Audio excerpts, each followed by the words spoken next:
בוקר טוב, ברוכים הנמצאים, אנחנו שמחים שהצטרפתם אלינו לפודקאסט של קפיטליזם קשוב.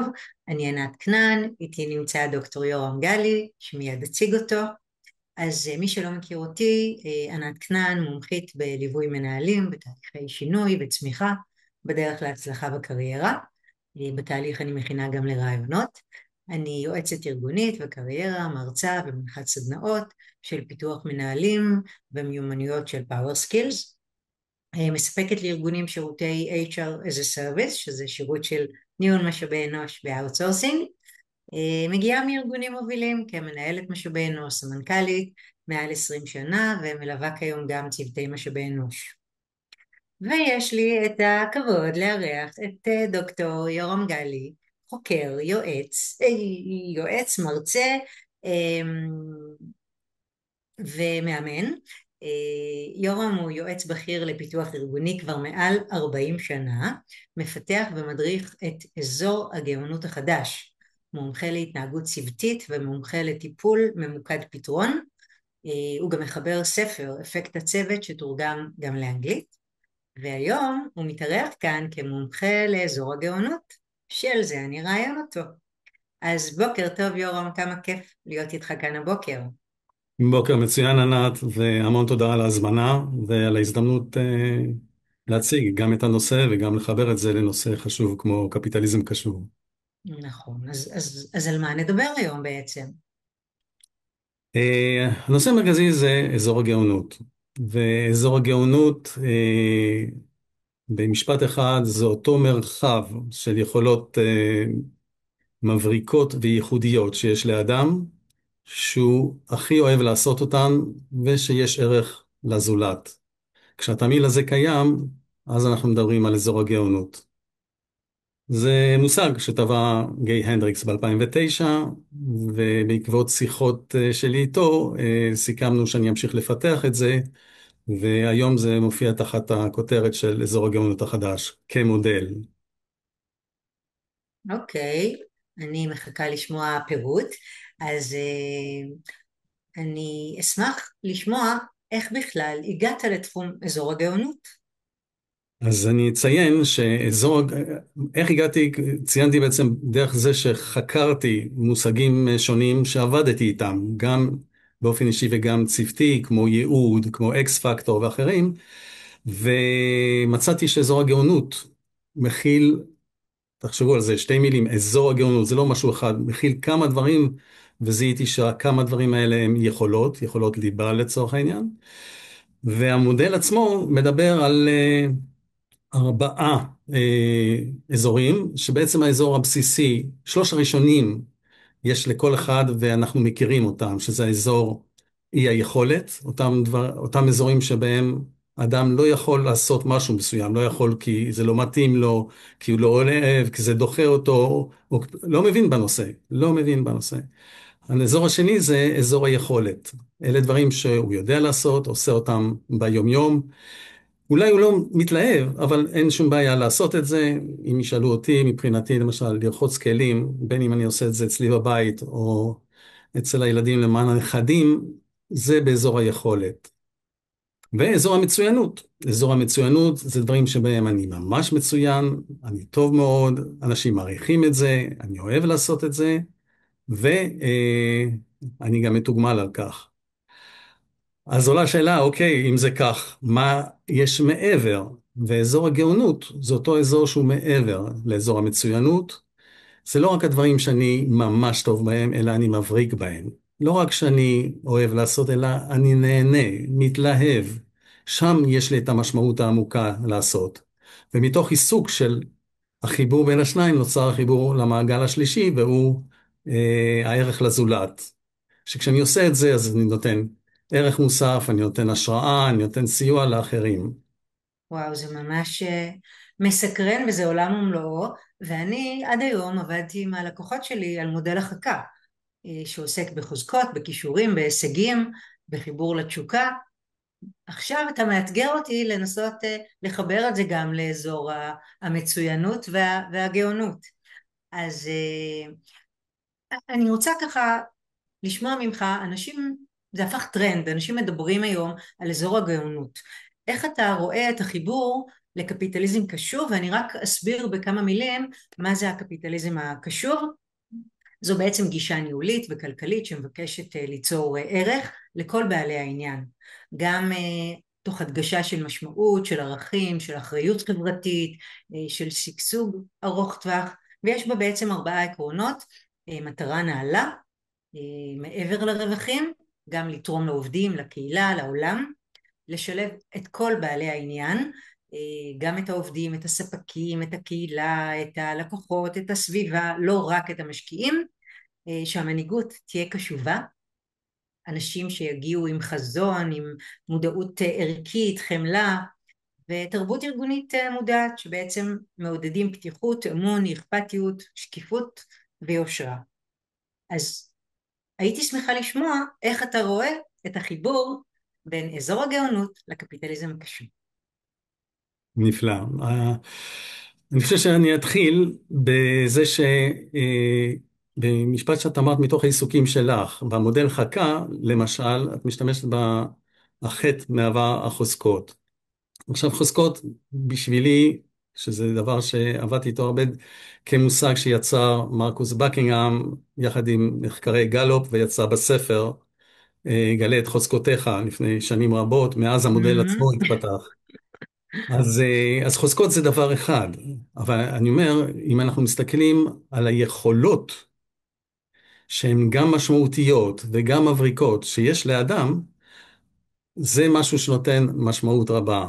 וכשאני לוקח את זה, זה לא מחליף את מודל החוזקות של בקינגהאם, אבל זה מודל שהוא נמצא ליד, באותה מידה שזה מודל שנמצא ליד המושג ייעוד, mission, purpose וכן הלאה, שיש דמיון, זה לא אותו דבר.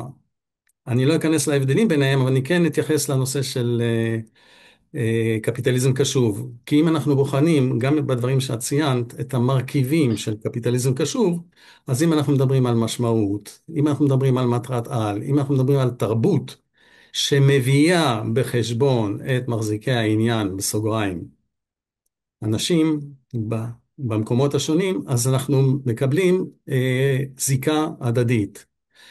כל מודל מבין השניים, אזור הגאונות החדש או קפיטליזם קשוב, הם שני מודלים נפרדים.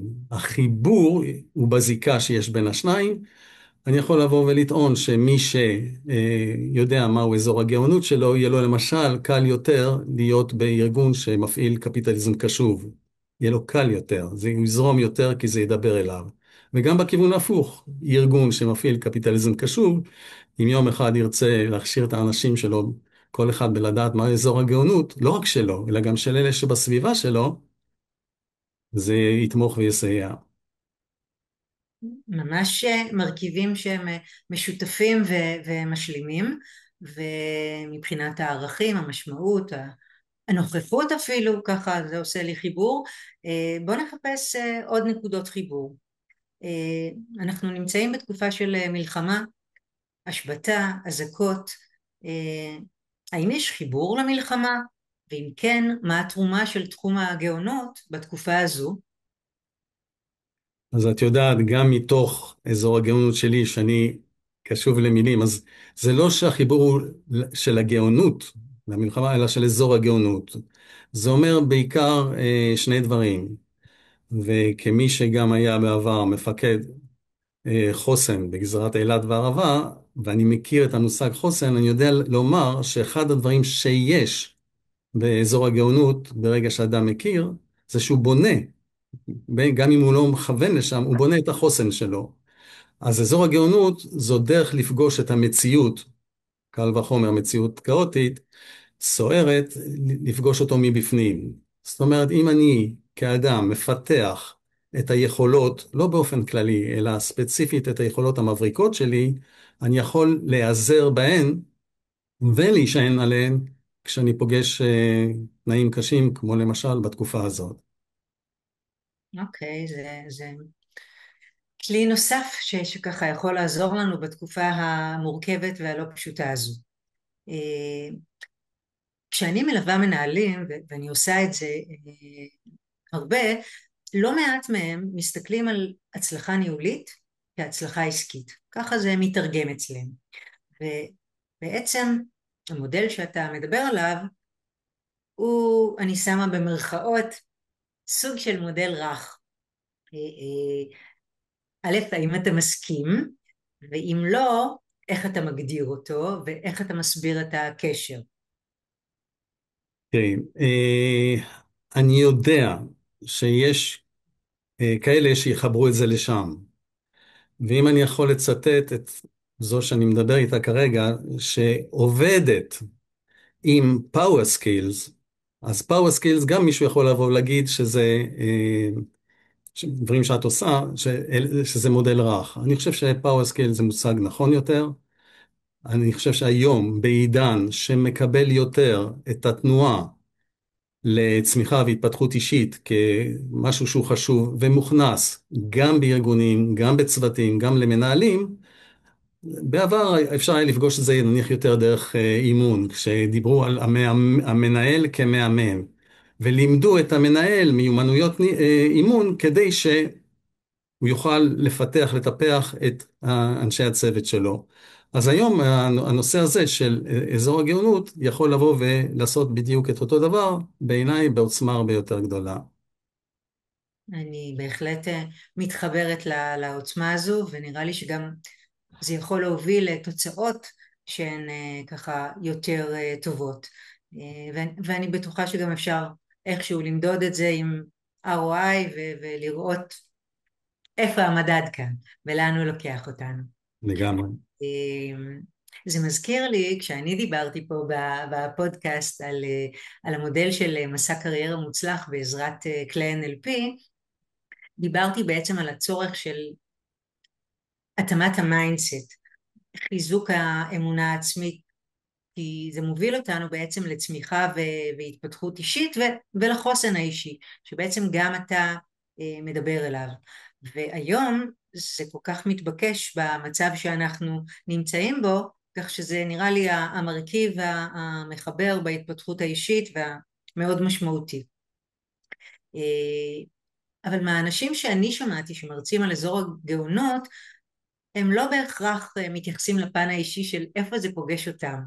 ואני חייבת לשאול אותך, מסקרן אותי מתחילת הפודקאסט, מה אזור הגאונות שלך? Hmm. אז אם אמרתי שההגדרה לאזור הגאונות זה התמהיל, שוב, שלושה מרכיבים שמהווים את אזור הגאונות. היכולות המבריקות והייחודיות, שזה אחד, ה- אה, זה שעצם עשייתם, עצם הפעלתם, לעשות את מה שאני הכי אוהב, זה המרכיב השני, והחלק השלישי כמובן הוא הערך לזולת, לעולם. אני חושב שאצלי, מתוך תהליך די ברור ומתקדם של חקירה וזיקוק, אז אזור הגאונות שלי בקצרה זה טרנספורמציה מהירה של ידע מבוסס מילים. טרנספורמציה מהירה של ידע מבוסס מילים. זה יבוא לידי ביטוי בזה שאני יכול להגיב מהר מאוד לדברים. אני קולט מהר מאוד מילים, זה חלק מהיכולת שלי, ואני יודע לעשות גם חיבור מעבר לפערים. אם יהיה זמן, אני אשמח לתת דוגמה לזה. ניתן עכשיו, זה מעניין. אה, אז למשל, מנכ"ל של קיבוץ בערבה, שבשיחה אפילו לא פורמלית, אומר לי, שמע, מנהל הענף הזה משגע אותי. הוא כל הזמן מגיע באיחור לפגישות. כל פגישה, אני אומר לו, אל תאחר, הוא אומר, אני לא אחר, והוא מאחר. ואני בודק איתו, מה זה נקרא לאחר? והוא אומר לי, רבע שעה, חצי שעה.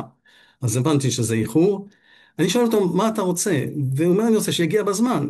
ואני שואל אותו, מה זה אומר להגיע בזמן? הוא אומר שיגיע, קבענו פגישה ב8, שיגיע 10 דקות קודם, יכין קפה בחדר הישיבות ונתחיל במועד. ואז אני אומר לו, תגיד לו את זה, כי אני קולט במילים שאלה המילים הנכונות לומר אותן. אני מבין את זה מיד. במקום להגיד, אל תאחר, תגיד, אני רוצה שתגיע בזמן. וכשאני מגיע, ולהגיע בזמן זה להגיע 10 דקות קודם, להכין קפה ואנחנו מתחילים. זהו. אני מאוד נהנה לקלוט את המילים ומיד לייצר, שגם אני לא המצאתי, אלה מילים שהוא אמר, אבל אני מוסיף את החלק השלישי, ששיחה אחת כזאת, ומאז הבן אדם מגיע בזמן. מדהים. לא צריך לעשות אימון, לא צריך כלום. זה פתר את הכל. זו דוגמה אז ככה קצרה, כן. זהו, זה שילוב של המילים עם הקונקרטיזציה, כי בעצם זה לקחת את המילים שהוא בחר בהן, ועשית את הקונקרטיזציה שעשתה את הדברים כל כך פשוטים, כאילו, איפה הוא היה עד היום? נכון. אז אני קשוב למילים, ובזה נותן ביטוי, אני קשוב למילים ולפער. פער יכול להיות בין מה שאדם מתכוון לומר, למילים שיוצאות לו, ואז אני עוזר להחליף את המילים למילים נכונות יותר. ובעיקר במובן הזה, בזיהוי הפערים, לסייע להתקדם גם ברמה של התקשורת, נניח באותה נקודה, אבל גם כצמיחה אישית בהמשך. איך אנשים מגיבים לזה שאתה מחליף להם לפעמים את המילים?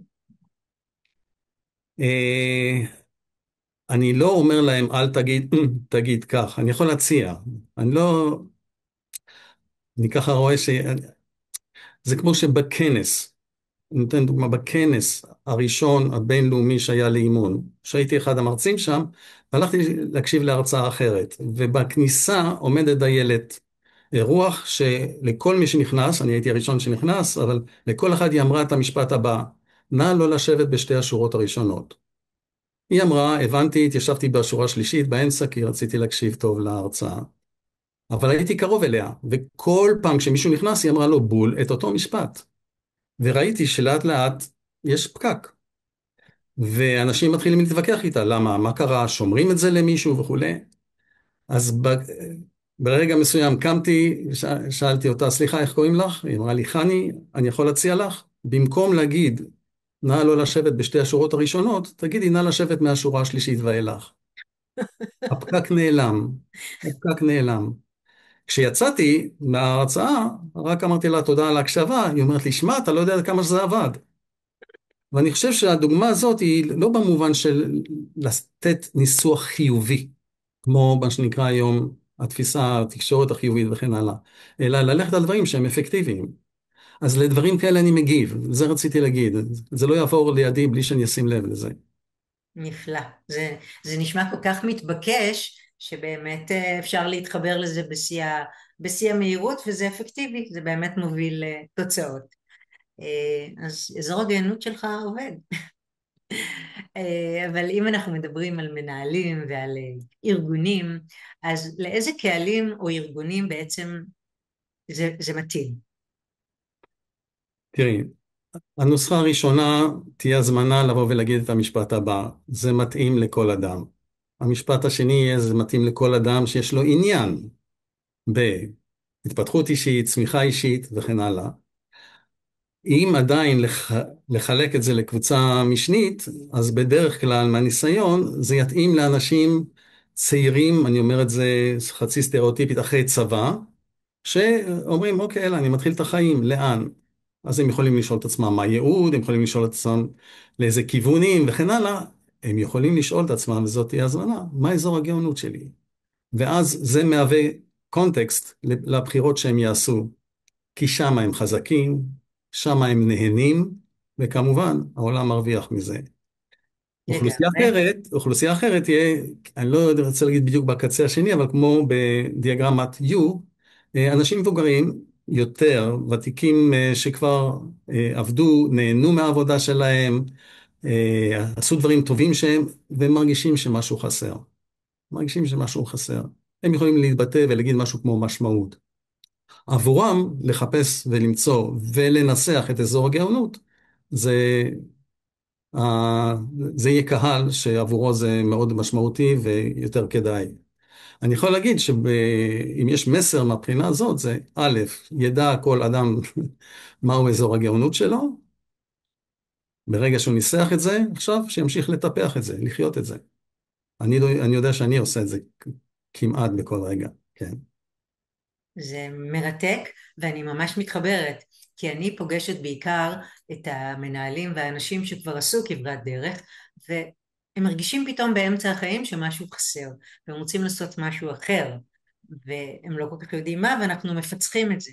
והחיבור הזה לאזור הגאונות בהחלט יכול לעשות את הסוויץ' הזה, שעוזר להם להבין מה הם מביאים איתם ולאן הם יכולים לקחת את זה כדי להמשיך לצמוח ולהתפתח. אז זה באמת מרתק. אבל עם כל זה לא עבד. זה נשמע לי מודל ממש קסום, אני שוכחת עם מי אני מדברת שמקפיד על כל מידה, על כל מילה. אז עם כל זה שהמודל קסום, האם מניסיונך, ככל שאתה מתעמק בו, יש בו אתגרים או באגים שמקשים על שימוש בו? כן, ודאי. אני אעשה רק חיבור כדי ש... כדי להיות הוגן. שתי הדוגמאות שנתתי היו דוגמאות קצרות טווח בזמן. כל נושא מרחב הזמן זה חלק מהמודל, אבל קצרות, ואני זוכר שמישהו שאל אותי, תגיד, אבל יש גם משהו שאתה היית באזור הגאונות והיה יותר מכמה דקות או יום, יומיים וכן הלאה? ואמרתי כן. ברגע שמצאתי שעליתי על משהו, עניין מאוד ספציפי, אולי זה גם מתאים לתקופה הזאת, אבל כשעליתי על זה בתקופה של המילואים, בתפקיד שציינתי, שמתי לב שהודעות שנמסרות למשפחות ברגע שחייל נפל, הן נמסרות על ידי צוות. כמי שקשוב לצוותים, היה לי מאוד ברור. ולא הבנתי למה קוראים להם האנשים של קצין העיר, או המודיעין של קצין העיר. זה צוות הודעת נפגעות. ואז עם השם הזה, צוות הודעת נפגעות, כתבתי מאמר שלם שמתאר את זה, והוא הופיע ב-2018 בביטאון מערכות. אז כל הפעילות הזאת, לחקור את העניין, להבין את זה, כולל ויכוחים עם עמיתים שאומרים לי, מה זה המילה נפגעות? ואני אומר, casualty notification team, כאילו, זה המושג, זה שבארץ קוראים לזה אחרת, זה, אני יודע להסביר איך זה קרה, אבל זה טעות. הכוונה היא, כל מי שמוסר הודעה, מוסר הודעה על מקרה נפגעות. ואז בניתי מאמר שלם, מודל שלם, כאמור שפורסם.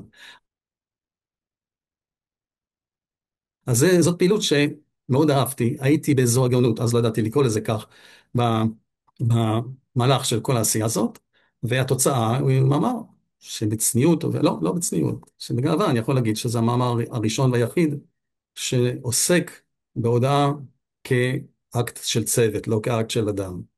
וזה בעצם האתגר?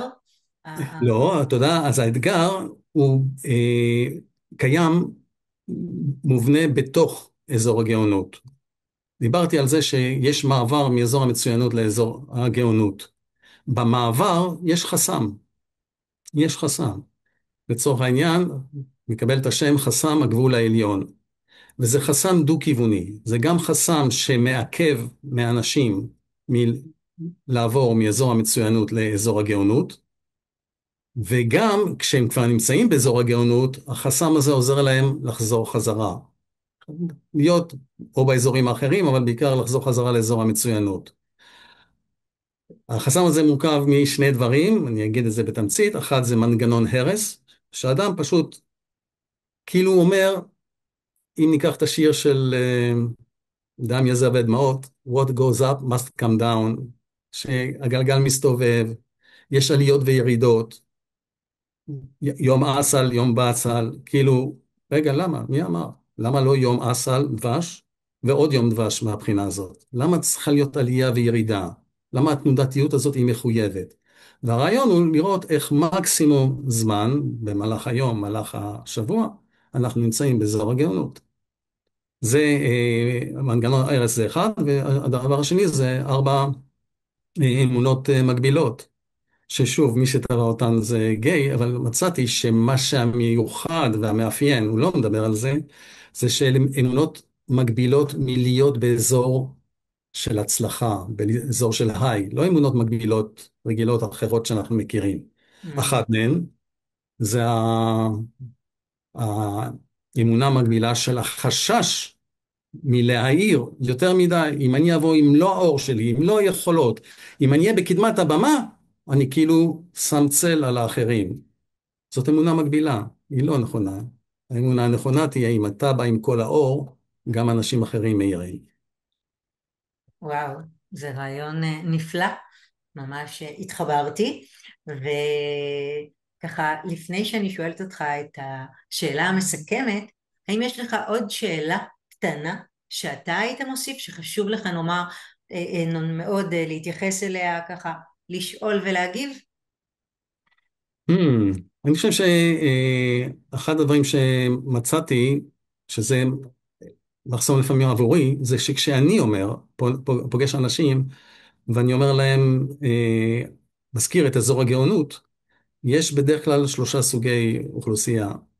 אוכלוסייה אחת זו אוכלוסייה שכבר אנשים שמעו את זה, ואז כשהם באים אליי לסדנה, כשהם כבר מכירים את המושג, אז הם יודעים מה הצבע או מה הערך הנוסף שאני נותן.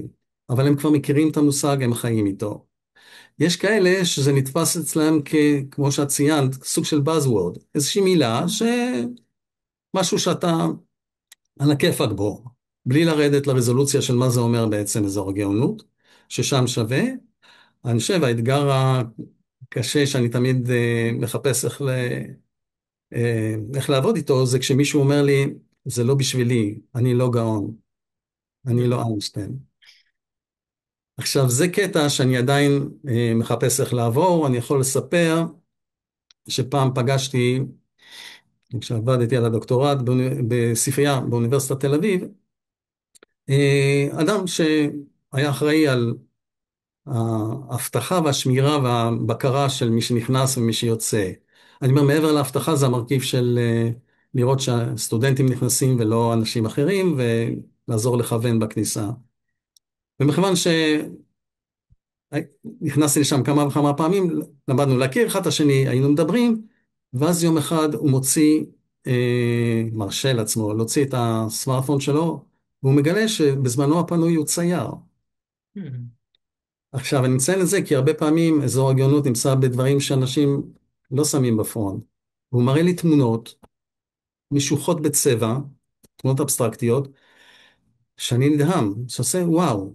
אמרתי לו, מצוין, מה דעתך להציג את זה יש ליד עיריית תל אביב, יש מקום שמדי פעם עושים גלריה. הוא אומר לי, לא. אני אומר לו, למה לא?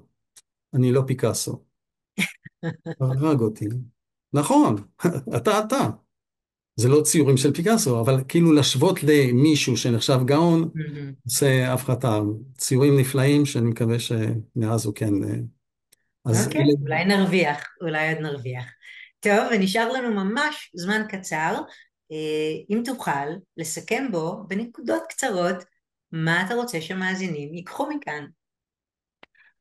מטבע הדברים, כהמשך למה שהרגע אמרתי, אז אם מי שצופה כרגע לא שמע על אזור הגאונות, שיכיר. הוא יכול לעשות את זה כמובן דרכי, אבל היום עם ה-AI וכן הלאה, מה זה אזור הגאונות ולקבל כמה תשובות וגרסאות. הוא יכול להיכנס לאתר שלי ואז כמובן להבין זה יותר. אבל המסר הראשון, דע מה זה אזור הגאונות, גם אם אתה לא רוצה לחקור את שלך, כי זה עוד מושג שקיים כיום. המסר השני זה כן, הכר, דע את אזור הגאונות שלך. אם מחברים לדוד בן גוריון, תדע כל אם בישראל, אז ידע כל אזרח במדינה מהו אזור הגאונות שלו. המסר השלישי זה שאלה הם שלושה מרכיבים. אז זה לא רק לשאול את עצמי במה אני טוב, לראות מהם שלושת המרכיבים, כמו למשל, אפילו להתחיל בשאלה, מתי אני נהנה מהעשייה שלי? מתי אני אומר לעצמי, וואו, אהבתי את מה שעשיתי. או בעיקרון של טריפל עין, עין, עין, עין, עף על עצמו, מתי עפת על עצמך? מתי עפת על עצמך ואמרת, וואו, עכשיו הייתי גדול. להתחיל לזהות את אה, להתחיל לזהות את זה, זה הסיפור. אני אוסיף נקודה, שבאחת הסדנאות ניגש אליי מישהו שאמר לי, שמע, אחד התרגילים הראשונים שעשית, לי הוא היה משמעותי, שזה תרגילים עוד לפני שמגיעים לאזור הגאונות. והנה שאלה שאני נותן לכל אחד כרגע, חשוב, המילים פה נבחרו בקפידה. מהם שבעת הדברים שאתם מה זה טובים בהם? מהם שבעת הדברים שאתם מה זה טובים? לא חייבים להיות מבריקים, לא זה, אבל שאתם אומרים, וואו, בזה אני טוב. שואלים אותי תמיד, זה קשור לעבודה? לא חייב להיות. אני נותן דוגמה תמיד שאני מה זה טוב בלמלא סודוקו. מה זה טוב? זה לא קשור ספציפית לעבודה. ולהתחיל לזהות את זה. ושלא נפלא. ייכנסו איתי למשא ומתן על למה 7 ולא פחות, אבל זה קורה הרבה פעמים. טוב, אז אנחנו יצאנו עם משימת בית מרתקת, ובכלל, הייתה לי ככה חצי שעה מרתקת איתך, והעונג לארח אותך. אז תודה יורם. המון תודה ענת, זה היה מאוד מיוחד. אני כמובן יכול להגיד לך שזה שאני נהנה וזה עוד יהדהד, רק מהווה עבורי עוד ביטוי לאזור הגאונות שלי, כנראה גם שלך. תודה רבה. עפתי עליך.